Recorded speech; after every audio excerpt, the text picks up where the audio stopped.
Hello, and good evening, good afternoon, and good morning from Helsinki. My name is Terhi Mölsä. I am the CEO of the Fulbright Finland Foundation, and it is my privilege to serve as your host in this global webinar series on internationalization of higher education in the COVID-19 era. To all who have been with us before and to those attending now for the first time, tervetuloa, a warm welcome to the 9th session in our series. Today we convene under the topic, Embracing Change, New Partnership Models and Speed Dating. New models, new technologies, and it sure seems new terminology too. You know you've entered a whole new era when a science and education diplomacy nonprofit like our foundation starts talking about jamming, matchmaking, and speed dating. But that's what we're doing here today. Thank you for joining us for this experimental session. Today's goal is to put into practice the knowledge and conceptual frameworks that we have examined in the previous sessions and give you a hands-on opportunity to explore potential future partnership relationships and to experiment with the process in this new virtual environment. We will suggest concrete tips and tools and try them out together in this collegial and informal environment. We're all in this together. And we are realistic enough not to expect that for all of you, amazing strategic partnerships will kick off within the brief moment we're here. If that happens, wonderful. But this practice round has value regardless. Our foundation's work is based entirely on partnerships, and we have witnessed how things can click instantaneously, but they also may take years to percolate before crystallizing into an ideal collaboration agreement. The process and the deliberations, each individual contact, even if brief, have value. All of them help us reflect on and refine our own partnership capabilities and goals, which is critical in our work. Today's speed dating rounds may plant the seeds for what in some cases may come together and prove its strategic value much later, and sometimes in unexpected ways. We have narrowed today's conversation to two themes, frequently identified by higher education institutions in our joint discussions: climate change and international opportunities for underrepresented students. Our guest expert is Matthew Pucciarelli, Associate Provost of Global Programs at St. John's University in Queens, New York. A warm welcome, Matt. We are really grateful to have you with us. And the moderator is our foundation's Assistant Director of Strategic Partnerships and Initiatives, Lisa Weimer. Thank you, Lisa, and thank you to our entire events team here in Helsinki, a team always ready for a new experiment. I also want to sincerely thank our partners in this series, the USA Study Abroad Office of the US State Department and the AIEA, the Association of International Education Administrators. And now I'm so pleased to turn it over to the Chief of USA Study Abroad, Heidi Manley. Terrific. Thank you so much, Terhi. And we thank you and your team for being such great partners along with AIEA. And thanks to all of you for joining us here today. I am so pleased to be here with you all on behalf of my USA Study Abroad team at the US Department of State. Today's event is a much smaller one than the previous sessions, as we are moving from our more webinar-style sessions to the actual hard work of building partnerships themselves. We hope today can be a platform for how you look ahead. We all have a shared determination to build stronger university partnerships. In our globally connected world, international education matters now more than ever. And as we discussed in our last session, often it's the quality of partnerships that is most important when dealing with crisis situations and in our goals to develop strategic and meaningful connections as we face global challenges. Today, we have institutions from 15 countries looking to strengthen those bonds. Last month, we asked, how can international strategic partnerships survive or thrive? In this session, we are embracing change by exploring new partnership models and piloting university partnership speed dating, if that term still exists in our digital age. This interactive session includes 2 rounds of networking with the aim of exploring future collaboration around opportunities related to the following themes: increasing international opportunities for underrepresented students, and climate change, which are both priorities of higher education, as Terhi noted, but also of the State Department and the Biden administration. There are so many of us at the State Department and in higher education institutions around the globe who are working tirelessly to support a bright future for study abroad. We want to see an even stronger return to student mobility, not only in the number of American students studying abroad, but to see more American students studying abroad who truly reflect the rich diversity of our country. As Secretary of State Antony Blinken said, people-to-people exchanges bring our world closer together and convey the best of America to the world, especially to its young people. We will do this through our partnerships and through the connections we make. To help do this, I am thrilled to have Matthew Pucciarelli here to help us guide us as we think about new partnership models and what questions to ask when looking to form new partnerships. So with that, I'll turn it over to you, Lisa, to begin today's event, as we have so many connections to make and new ideas to discuss. Thank you. Thank you for the warm welcome and introductory remarks. I'm Lisa Weimer, the Assistant Director of Strategic Partnerships and Initiatives at the Fulbright Finland Foundation. A big hello from Helsinki to our friends and colleagues joining us from around the globe. As Terhi mentioned, this event is much more than a webinar. It's an interactive event where you, the participants, help co-create the experience. But don't worry, we'll guide you through the process. So here's a look at the agenda for today's session. First, Matt and I will have a short discussion about the current state of international partnerships. Matt and I will offer some handy tips to send you on your way into the speed dating rounds. During the 2 speed dating rounds, we kindly ask you to turn on your videos. We will have an interactive discussion with Jamboard after the first round, where you may be asked to unmute yourself and share your experiences.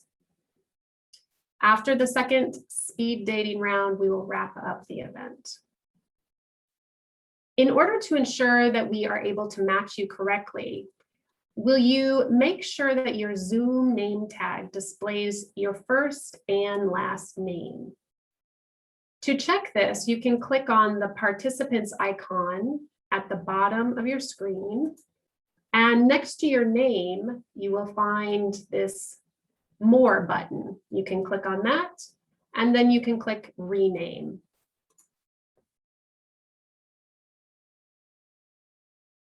Throughout the webinar, you are also welcome to use the chat function to interact and connect with other participants.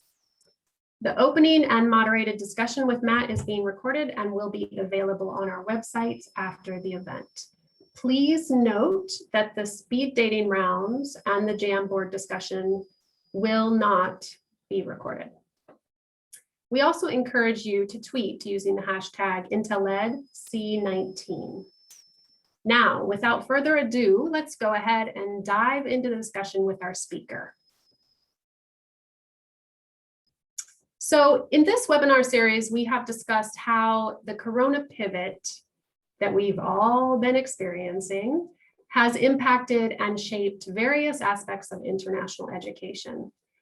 And our last webinar focused on the current state of strategic partnerships and how we can, and this webinar allows us to really focus in on how we can embrace these changes. So Matt, I want to go ahead and pitch this to you to set us up for this reflection. Would you like to share with us what you're seeing in terms of innovative partnership models that are emerging or gaining in prominence? Sure. So first, thank you to everybody for the warm welcome today. It's a delight to be here. And I just want to state something that I think is probably obvious looking at the attendee list, which is that we're all experts in various parts of kind of partnerships and international education. So I'm looking forward to learning from all of you today as well in the Jamboard and the discussion. So just to go to your question, Lisa, from my perspective, I like when you said kind of gaining in prominence, because to me, that's actually more what's happening, from my perspective, than completely new partnership ideas. And I think I might end up touching on that a few times. But to me, there's 2 big broad themes. The first one, which was covered in a prior session really well, is this idea of kind of virtual everything. And I loved what Gianmario Besana said, which is co-location is not necessary for collaboration, because it's a really good reminder that partnerships are not driven, or at least need not be driven by proximity, that there are lots of ways to do this, and that there's so much we can do even when we cannot be mobile, even though, kind of to pick up Heidi's point, of course, we look forward to very soon having lots more mobility as well. And so in the virtual space, but what I think we're all noticing is more and more online degree offerings or part of degree offerings, lots more virtual exchange, COIL type activity, virtual guest speakers, which is something people could have done before, but really did not for various reasons, where you can bring in an expert from another country or even another part of your own country to speak to something in a really different way and provide an international perspective that otherwise might be missing in a course. Virtual study abroad, of course, virtual international internships. And I'm sure there are many more I'm not thinking of and maybe just don't know about at this point. But what I think is really interesting is it's driven not only by the pandemic per se, but also by this totally related phenomenon of increased technological proficiency among everybody, our faculty, our administrators, our students, our alums, particularly when it comes to video conferencing tools like Zoom, that have become indispensable during this era. And I tend to think we're only really scratching the surface of what that increased tech proficiency could mean for how faculty begin to think about new partnerships, and administrators and senior leaders begin to think about new partnerships going ahead. So I think it's exciting. And the last point I want to make about virtual is I'm seeing a lot of convergent evolution, similar responses to similar environmental conditions that are cropping up all over the place. And so one example I'll give at St. John's is that a faculty member approached us a couple of weeks ago with the idea of hosting a virtual international scholar. Well, that was a new idea for me, but I immediately figured someone else has thought about this already and has a really nice template for it. And it sounded like a terrific idea. And that proved to be exactly right. You could see this kind of convergent evolution of different places, thinking about the same things, coming to similar conclusions, maybe for different reasons. Would it be possible to bring up the first slide? I just want to talk a little bit about some resources that I've seen. So in the Chronicle of Higher Ed recently published something called Today's Global Campus. In terms of partnerships there, what kind of fascinated me, and I'll pull out some of the things from this slide. They mentioned that colleges may seek to take American education abroad. Now, that's not an entirely new phenomenon, of course, and obviously there's no reason to limit this idea to quote unquote American education. That could be thought of much more broadly. But you see overseas branch campuses, of course, joint ventures, independent. You see people offering full degrees. You see people offering START programs, meaning students can begin their course of study in another country, perhaps because it's easier for them to get a visa, perhaps because mobility is simpler, and then come to your home campus at some point, or any permutation on that theme. You see expansions of joint degree programs, of course, the plus models that we're all very fond of. And what I love that the Chronicle said is that this model is moving outside of individual departments and moving to the central university. And of course, that depends on where you are, but they said moving from boutique to the big time. And they mentioned micro campuses, so virtual offerings tethered to local supports from a partner, franchising, which is still a bit of an unpopular word in the US, but I know has a lot of steam in the UK and other places. And one thing they mentioned that really caught my attention was that British universities already serve more international students overseas than at home. Just go to the next slide, please. Thank you. And I just want to highlight an American Council on Education report that gave me a lot of reason for optimism. So if you're in a part of the country, the US, or a part of the world that either is seeing a temporary dip in the number of likely college interested students or a more persistent decline in birth rate, of course, we're seeing one small part of the overall picture. But that big picture internationally looks really different. And to me, that's a great reason to be sanguine about why partnerships are so critical and what we might need to do, because there will be far more opportunity to meet interesting and emerging student demands over time. So they may be different than what we're thinking of today, as we'll get into in a second. So the first that, and by the way, I think they pulled this from OECD data, I believe, looking into the sources. So they mentioned that higher education enrollments will go from about 120 million students in 2015 to about 332 million in 2030. I mean, that point probably speaks for itself in terms of why it's a reason for optimism. But the next one fascinated me. 13 million students are enrolled in cross-border online programs, 3 times the total number of globally mobile students, which tells us that the students are out in front of at least many of us in terms of trying to tell us, voting with their feet, what kinds of opportunities they're seeking. The next thing that fascinated me is that the number one reason, not surprising, but number one reason for declining admission is tuition. And I mention this only because we have some control over this potentially, depending on the kind of institution you're at. to begin thinking about models that might cost something different than what they have in the past. And then finally, I like the fact that the number one thing students are looking for is internal. Our faculty, our admin, the welcome we can offer, we can do this through professional development. So to me, all of these things from that report made me feel really optimistic about the role of partnerships and the necessity for increased partnerships to meet student demand over time. Thank you, Matt. Sure.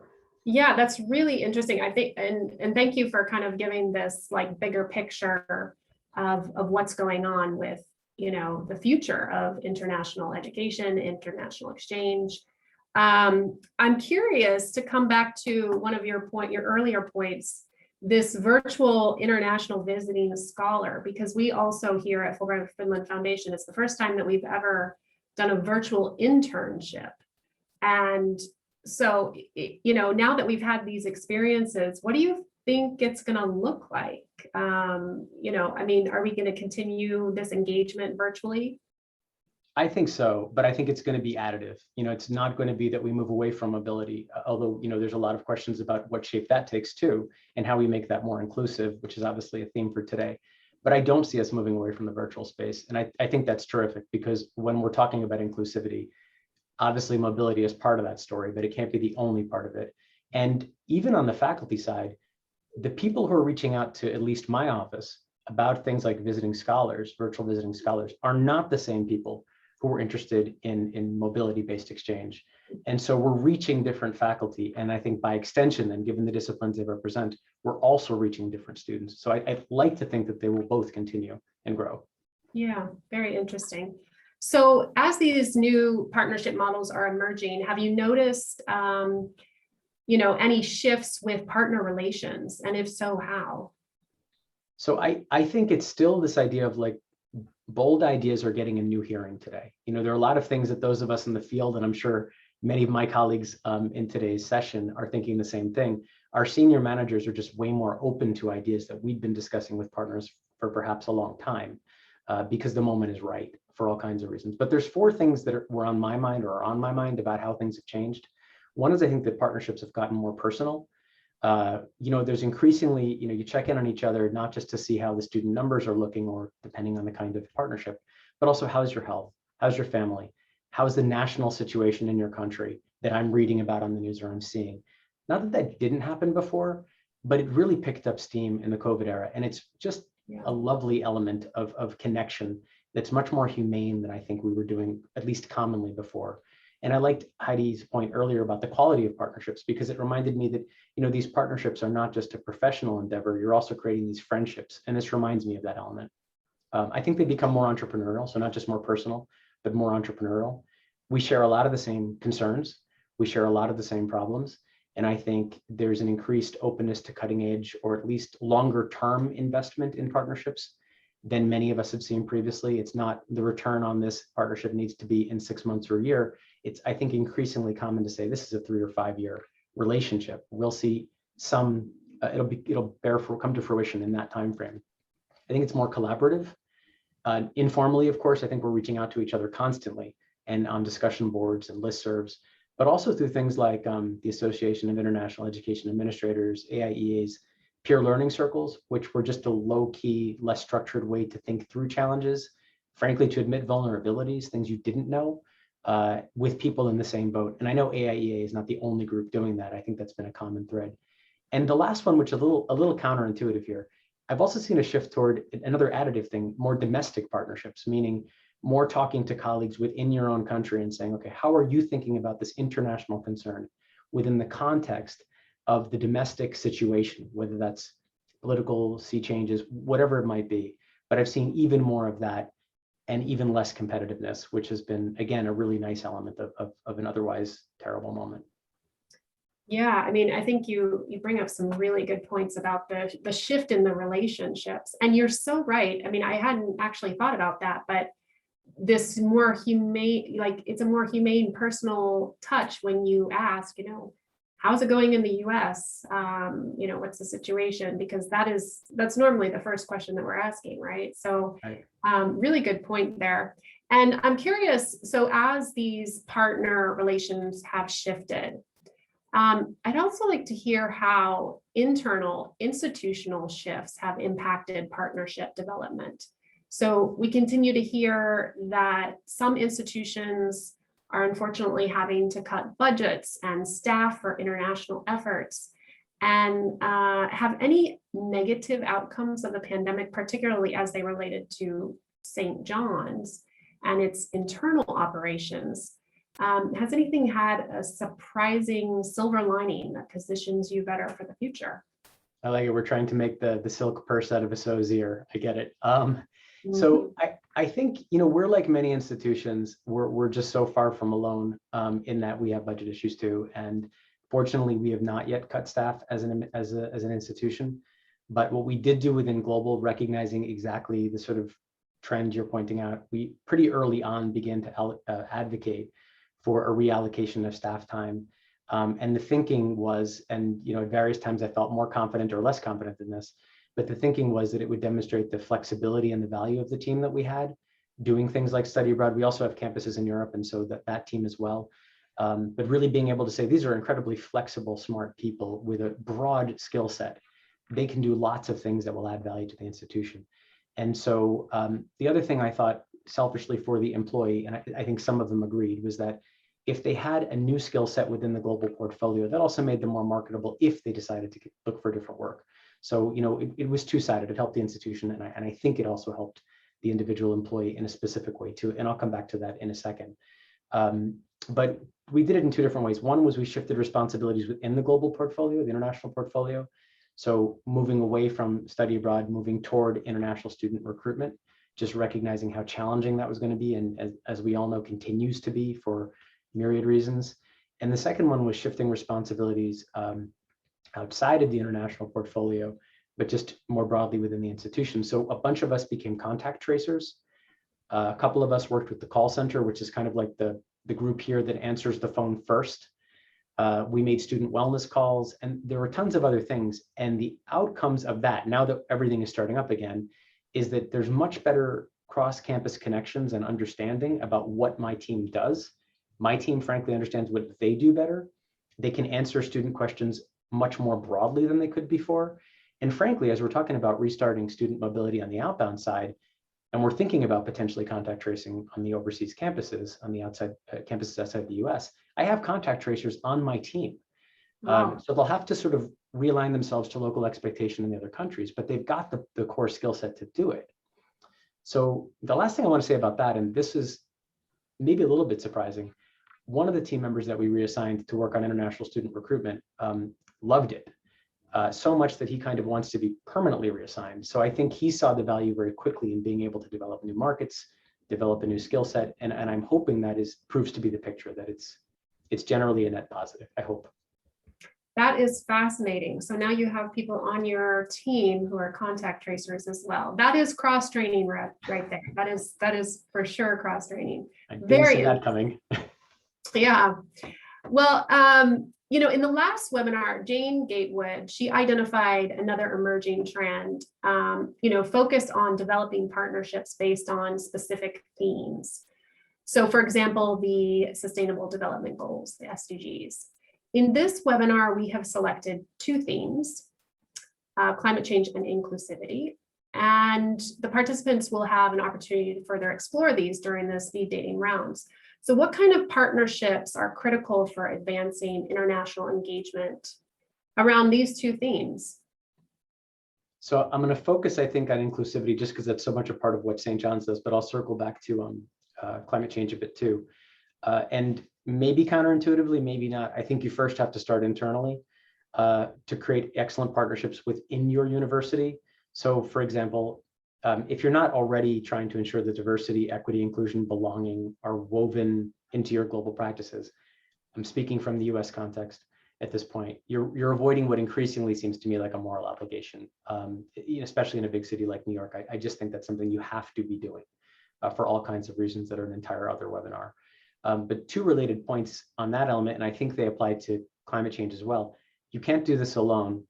And attention to these concerns can't be the exclusive work of the office or people who traditionally have been assigned that work. So talking about inclusivity, if you happen to have a team on your campus that is charged with diversity, equity, inclusion work, great, but you may not. It may be a committee, it may be still something that's incipient and hasn't quite formed. But the thing about that strikes me as interesting is that there's a correlation here. Like we as internationalists are often also saying it can't be just about our office. In order for there to be true comprehensive internationalization, this effort must be pervasive. It must be infused throughout the culture to have any impact. And I think, that same message is what we're hearing from our colleagues in the DEI area as well. And, so at least I'm trying to attend to those. So coming back to the partnerships, I think if you have a chief diversity officer, if you have a DEI committee or other group, becoming more than an ally, but actually joining the work directly, becoming a trainer, becoming a committee member, getting educated, sharing the work, like really on a granular level, understanding what it's about. And without burdening those folks who already at this stage, I'm imagining have a lot on their plate, really committing ourselves to conversations around anti-racist and anti-oppressive ways of doing our work. And there's a lot of great resources. It's, diversity abroad, of course, is one obvious place, but AIEA and Dickinson have run a workshop, and I think are continuing to, called Moving from Inclusivity Talk to Equity in Action in International Education Leadership. And I thought that was a terrific way of beginning to reframe our work. But just basic things, do your materials represent what you offer? Do they specifically address the communities that you have already, or the ones you hope to connect with in the future? And as one even more granular example, do your pre-departure orientations for faculty program leaders actively prepare them to address differences among a diverse student body, different races, different genders, disability status, sexual orientations? Because if they're not prepared for that, then they're not really welcoming students you hope to serve. So moving into partnerships, sorry, that took me a while. Moving into partnerships, the reason you do all this, of course, is first, it's the right thing to do. But second, if you do not know what inclusivity means for your campus, then you cannot possibly meet a partner and say, we're hoping to become more inclusive, because the first question is always going to be, what are you talking about? What do you mean? Whom do you hope to reach? And so I think that's why this has to be foundational. Otherwise, we'll probably end up imagining what our community wants, rather than responding to expressed interests, needs or demands that they'll actually tell us if we ask in the right ways. And I think just the last point, that same internal needs assessment, I think is germane to questions around climate change. It's a different group of people, of course, but it's the same basic idea. Start internally, begin to understand exactly what your community needs and wants, and then you can bring that to your partner as a starting point for conversations. Yeah, and I think that's a really good question, is what does inclusivity mean for your institution? That's something really important to think about. As we wrap up this discussion and prepare for our first speed dating round, let's go ahead and move into some practical tips. So what questions do you ask when you're considering a new partnership? Do you have any tips or checklists that you go through? I do, and I think I have one slide too, as well. So I wanted to mention first that this is sort of my own idiosyncratic thing that I'll talk about, but as you may know, there are tons of, I'm sure everybody on the call knows, there are tons of other places. For example, NAFSA just produced the Guide to International Partnerships that Jane Gatewood from the last session talked about. And though it is behind a paywall, I'll mention that some elements of it, including Jane's terrific introduction, are free. And so you can actually download those as samples. And I would just say do, because it's a really cogent way of begin thinking about these questions in a kind of systematized way. But some questions that I always think are essential are, first of all, what is your mission? And is there anything about that mission that either points you, hopefully, that points you in a specific direction? And this is tied to the next point. Are there broader institutional priorities that whatever partnership you're envisioning, you could meet with it? Because if you can say, well, the institution is hoping to do X, and this partnership would do X, then going to your provost or president or dean or wherever you are in the structure to say, I need resources, or I need you to attend this delegation visit, or whatever the requests are going to be so much simpler if the partnership is seen to be anchored to a larger set of institutional priorities than if it's something that appears otherwise, however untrue this may be, appears to be coming exclusively from your shop, rightly or wrongly. And so I think being able to tether it to other things is just critical. The last point is maybe more personal, which is, first of all, maybe less okay. Can you do what is envisioned in the time frame envisioned? A lot of times, I'm sure you've all had this experience, a faculty member will come back from a conference and say, I met this person at this conference, you should connect with this person. And you're now in reactivity mode and saying, like, can I do what this person is asking me to do? versus really thinking critically about whether this is something that makes sense for the institution and for your office. And quite frankly, the more selfish one is, okay, so just because you can do it, given everything else on your list of priorities, and let's imagine that includes really fundamentally thinking through anti-racist work, as many of our institutions are charging us to do. Is this something you want to do? Does it make sense for your office and for the team you have today, given everything else on your plates? So those are some questions that are always on my mind. Very good questions. And also I would ask the participants if you also have some questions that you use to vet whether it's a solid partnership adventure that you want to pursue. You can also post those questions in the chat. This now concludes the recorded portion of the webinar.